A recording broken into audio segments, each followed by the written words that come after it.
이렇게 타이완에서 25년 만에 강진이 일어나면서 우리나라도 안전지대가 아니라는 우려가 다시 커지고 있습니다. 타이완처럼 불에 고린 환태평양 지진대에 속해 있진 않지만 지난해 한반도에서 발생한 지진이 50%나 증가하는 등 더 잦아진 지진이 걱정입니다. 김민경 기자가 보도합니다. 이미 알려진 대로 타이완은 전 세계 지진의 약 90%가 발생하는 환태평양 조산대, 불의 고리에 속합니다.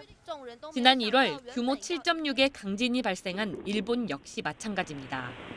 유라시아판 내부에 있는 우리나라는 오랜 기간 안전지대로 여겨졌지만 지난 2016년 이후 상황이 달라졌습니다. 지난 2016년 경주에서는 규모 5.8의 강진이, 이듬해 포항에서는 규모 5.4의 대형 지진이 공포를 더했습니다.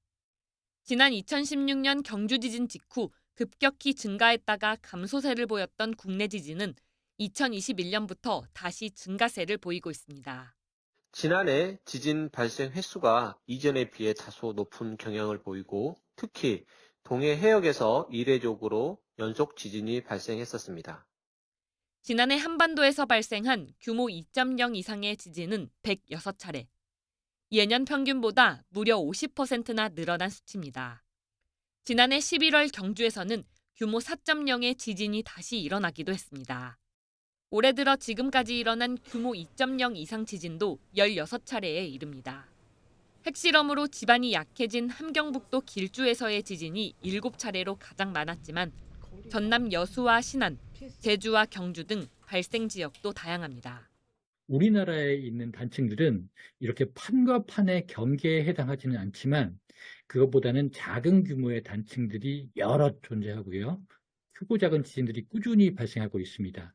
경우에 따라서는 우리나라에서도 규모 한 6.7 정도 되는 지진까지도 발생할 수 있는 단층들이 있다고 생각이 들어요. 우리나라가 지진 안전지대가 아니라는 인식이 확산하면서 대응체계 강화를 촉구하는 목소리는 더 커질 걸로 보입니다.